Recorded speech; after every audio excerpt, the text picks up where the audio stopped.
Assalamualaikum warahmatullahi wabarakatuh. Halo, perkenalkan, nama saya Melinda Nanda Alfira, NIM 1104620025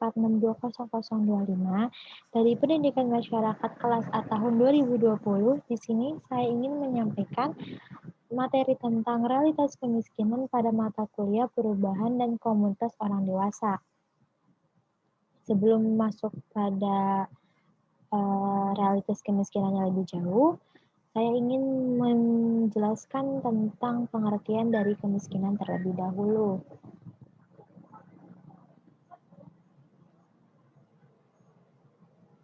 Kemiskinan adalah keadaan di mana terjadinya kekurangan hal-hal yang biasa untuk dipunyai seperti makanan, pakaian, tempat berlindung, dan air minum.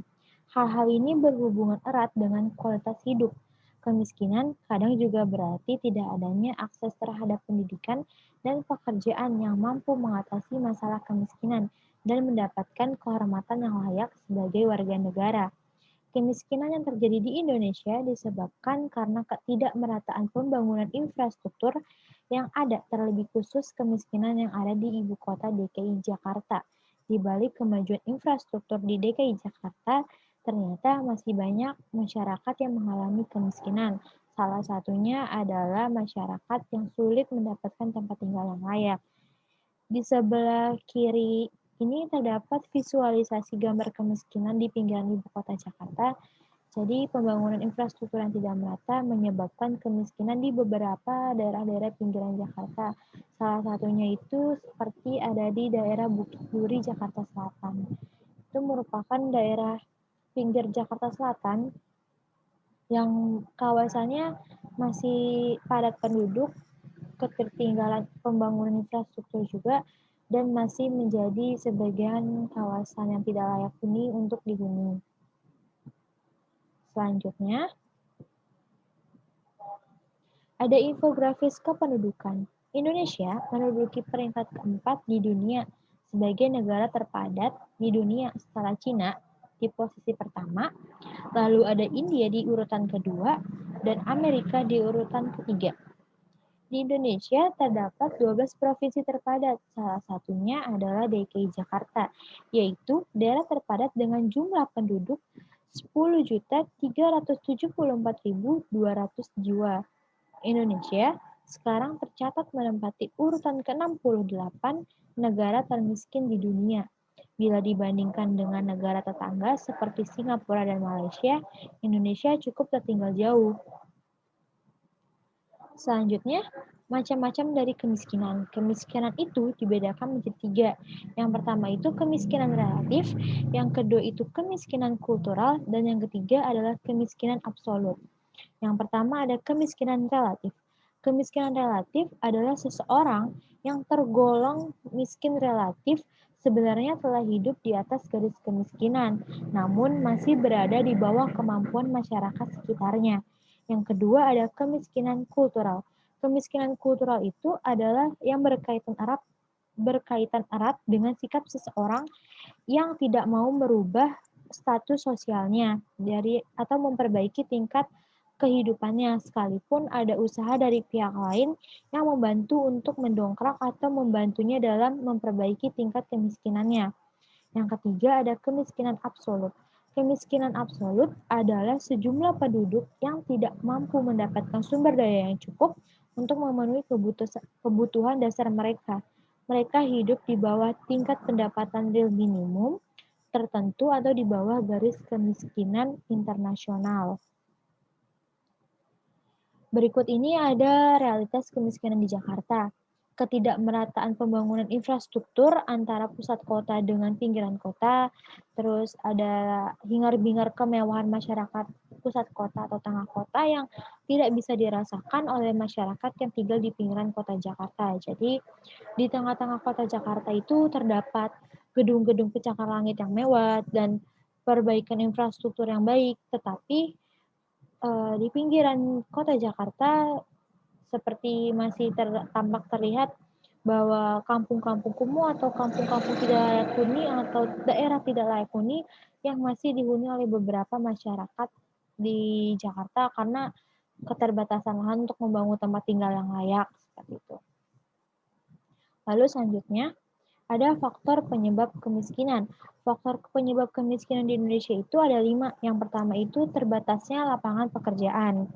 Jadi, kurangnya lapangan pekerjaan yang bisa membuat orang-orang tidak dapat memperbaiki tingkat kehidupannya. Jadi, kayak misalnya kurang adanya pembukaan lapangan pekerjaan, jadi masyarakat belum mendapatkan pekerjaan yang layak, dan konsekuensi pada masyarakat miskin itu bisa saja masyarakat-masyarakat menciptakan lapangan pekerjaan baru, tetapi bagi sebagian masyarakat yang kurang mampu, mereka cenderung memiliki kurangnya pengawasan, pengetahuan, skill, dan keterampilan yang mereka miliki. Jadi mereka keterbatasan dari lapangan pekerjaan. Yang kedua itu ada tingkat pendidikan yang rendah. Dalam konteks ini, penyebab kemiskinan adalah kebutuhan pokok yang merupakan pendidikan. Tingkat pendidikan yang rendah mengakibatkan seseorang cenderung kurang memiliki wawasan, skill, dan pengetahuan yang memadai untuk menunjang perbaikan kehidupannya. Yang ketiga ada beban hidup keluarga. Maksud beban hidup keluarga di sini adalah ketika seseorang yang memiliki anggota keluarga yang banyak untuk dihidupi, beban hidupnya tentu saja akan bertambah pula. Dengan begitu, seseorang diharuskan untuk meningkatkan pendapatannya sesuai dengan jumlah anggota keluarganya. Jadi kayak mereka menanggung, misalnya ada seorang anak pertama yang menanggung beban keluarganya seperti ada ayahnya yang tidak bekerja, ibunya yang tidak bekerja, serta adik-adiknya. Contoh realitasnya seperti itu. Yang keempat ada malas bekerja. Seseorang tidak bergairah dan bersikap acuh tak acuh untuk bekerja dan mengantarkan mereka kepada kemiskinan yang membuat kesejahteraan hidupnya menghilang. Dan yang terakhir ada keterbatasan sumber daya alam maupun modalnya. Suatu masyarakat biasanya akan dilanda kemiskinan, salah satunya adalah keterbatasan sumber daya alam maupun modal. Hal ini terjadi karena alam sekitar yang memang tidak lagi memadai untuk memberikan keuntungan. Ketika sumber daya alam miskin tidak dapat diperoleh lagi, itulah salah satu penyebab dari kemiskinan. Terkadang hal itu bukan menjadi sesuatu hal yang menyebabkan kemiskinan, tapi rata-rata dari masyarakat miskin, mereka sangat keterbatasan sumber daya alam, yaitu kayak misalkan dari segi bahan pangannya, terus maupun sumber daya modal dari faktor ekonominya. Kemudian di sebelah kanan kita itu ada hingar-bingar kondisi atau suasana di pusat kota. Jadi ketermajuan infrastruktur Jakarta yang sudah unggul dibandingkan dengan daerah lain di Indonesia, tetapi masih banyak warga Jakarta yang mengalami kemiskinan, yaitu lingkungan yang kumuh, padatnya, dan minimnya tempat MCK yang layak. Dari kemiskinan tersebutlah terjadilah perubahan peranan status sosial pada masyarakat yang kurang mampu. Pemerintah merelokasikan daerah-daerah kumuh tersebut. Tetapi di pusat kota, pembangunan infrastruktur, kemajuan transportasi, serta gedung-gedung pencakar langit yang semakin menghiasi pusat kota Jakarta. Tetapi di balik pusat kota Jakarta tersebut, di balik kemewahan yang ada di pusat kota Jakarta, di sekitaran daerah pinggiran Jakarta masih banyak kawasan kumuh. Di sekitaran bantaran sungai, rumah padat penduduk, dan keminiman pembangunan infrastruktur bagi kawasan layak huni buat masyarakat di pinggiran. Selanjutnya itu ada dampak dari kemiskinan di Indonesia. Yang pertama itu dampak dari kemiskinan itu semakin tingginya angka pengangguran. Karena banyaknya pengangguran kan berarti masyarakat tidak memiliki penghasilan karena banyak masyarakat yang tidak bekerja. Masyarakat yang tidak bekerja tersebut karena minimnya pengetahuan dan skill yang mereka miliki. Yang kedua itu ada memicu timbulnya tindak kekerasan dan kriminal. Kenapa kekerasan dan kriminal? Karena kemiskinan merupakan salah satu penyebab tingginya faktor pengangguran yang dapat menimbulkan kekerasan kriminal dan kekerasan kejahatan lainnya. Ketika tidak ada lagi jaminan bagi seseorang untuk bertahan hidup, mereka bisa saja melakukan tindak kejahatan, kriminal, dan kekerasan seperti merampok, menjamret, menodong, pencurian, dan penipuan untuk bertahan hidup demi mendapatkan status perubahan ekonomi demi mempertahankan hidup mereka.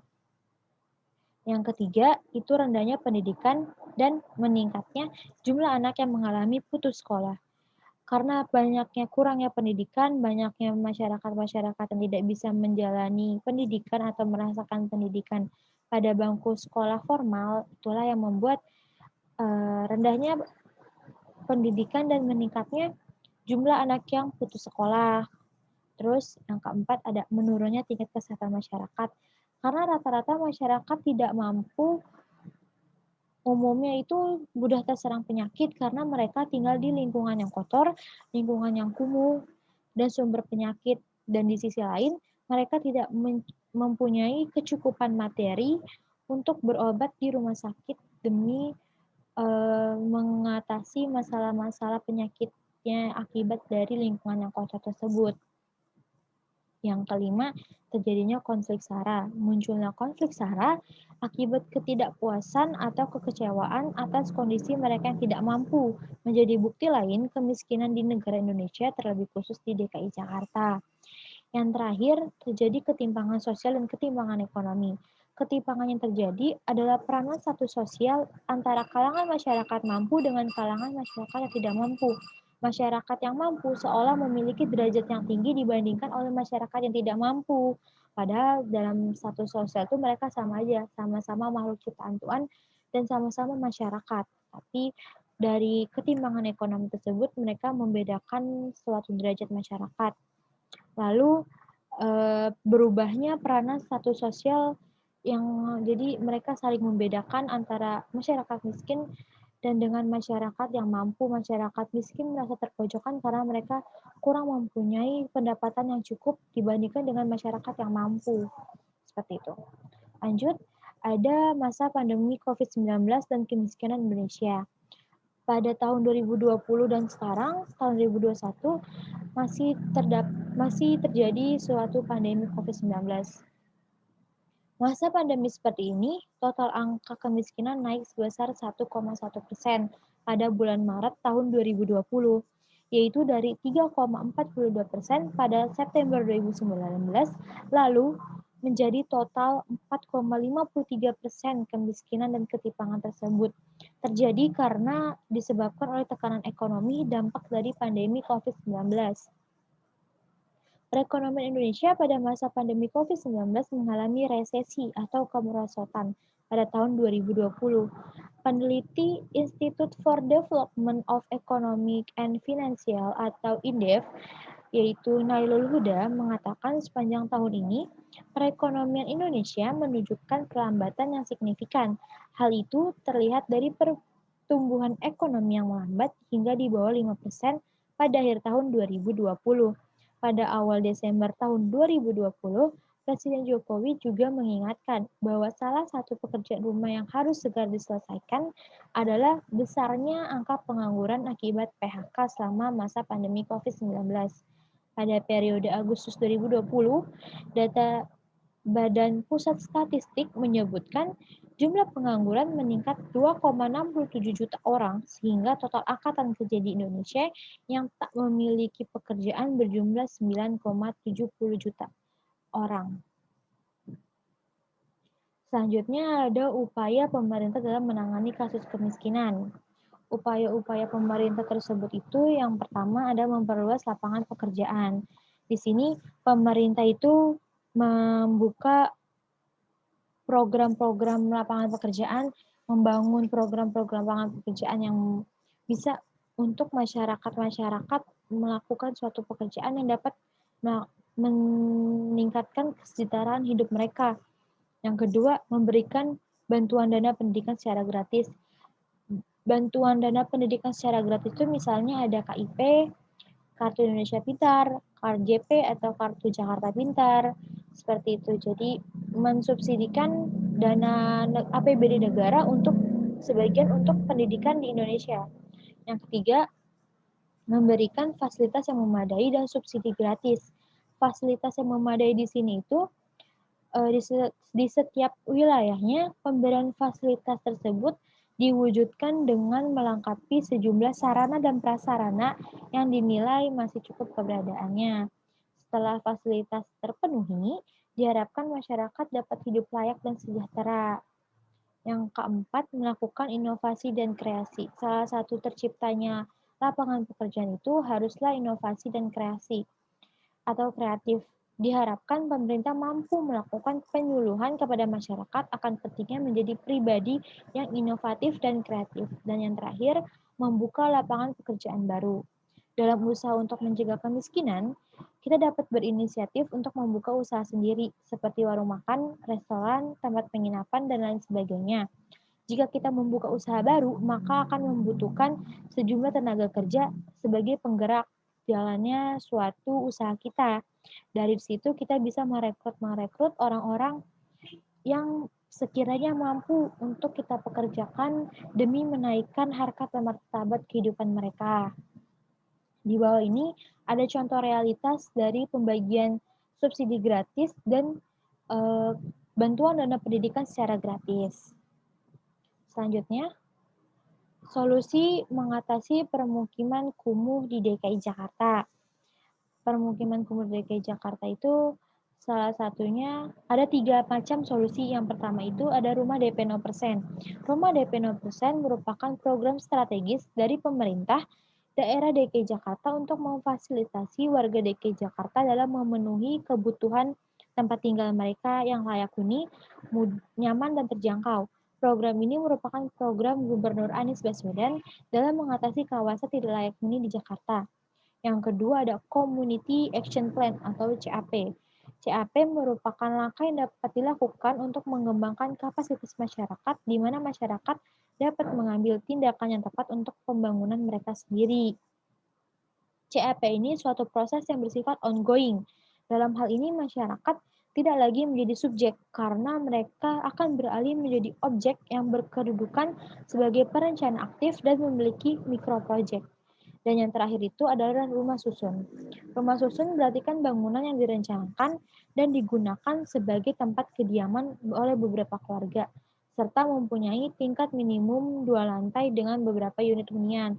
Jadi dari masyarakat-masyarakat yang tinggal di sekitaran bantaran sungai yang ingin direlokasikan, dipindahkan ke rumah susun untuk mendapatkan kawasan tempat tinggal yang layak huni dan tempat tinggal yang sehat, nyaman, dan sekiranya bisa membantu mereka menjalani aktivitas keluarga mereka dengan tentram. Selanjutnya, agen kunci perubahan. Agen kunci perubahan di sini yaitu adanya kontribusi antara pemerintah dengan masyarakat. Jadi di sini pemerintah dengan masyarakat itu merupakan agen of change dari realitas kemiskinan di Indonesia. Diperlukan kontribusi antara masyarakat dengan pemerintah untuk mensukseskan aksi pemberantasan kemiskinan ini.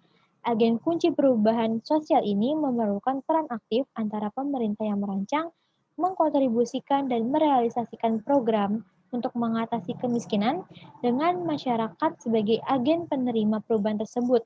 Apabila kontribusi dari pemerintah dan masyarakat seimbang, maka program tersebut akan berjalan dengan sangat baik. Selanjutnya, di sebelah kiri ini ada perbandingan antara pusat kota DKI Jakarta dengan pinggiran kota di DKI Jakarta. Pusat kota dengan segala banyaknya gedung-gedung pencakar langit, dan pinggiran kota Jakarta dengan kawasan-kawasan kumuh, rumah-rumah yang tidak layak huni, rumah-rumah yang terbuat dari kayu, dan rumah-rumah yang benar-benar lingkungannya kotor sekali, berbeda. Kita dapat melihat perbedaan antara pusat kota DKI Jakarta dengan pinggiran kota di DKI Jakarta. Jadi di balik majunya wilayah DKI Jakarta ternyata masih banyak masyarakat yang mengalami kesusahan. Salah satunya seperti tempat tinggal yang kurang layak. Ternyata masih banyak masyarakat yang dilanda kemiskinan di DKI Jakarta. Meskipun pemerintah di ibu kota sudah turun tangan, tetapi masih banyak masyarakat yang mengalami keresahan dikarenakan keterbatasan APBD untuk pembangunan infrastruktur dan kurangnya perekonomian masyarakat. Pembenahan negeri ini Tidak boleh hanya melulu pembangunan fisik, tetapi perlu juga dibarengi atau diseimbangkan dengan pembangunan SDM atau sumber daya manusia. Dimanusiawikan oleh fasilitas, tetapi ternyata tidak mampu bertahan oleh keadaan kondisi ekonomi yang pada akhirnya akan kembali kepada komunitas pinggiran yang masih bertahan. Pada akhirnya akan kembali muncul kampung-kampung kumuh itu yang tidak mampu diatasi oleh pemimpin saat ini. Sekian penjelasan atau PowerPoint tentang realitas kemiskinan dari saya. Thank you for attention. Kurang lebihnya mohon maaf. Wassalamualaikum warahmatullahi wabarakatuh.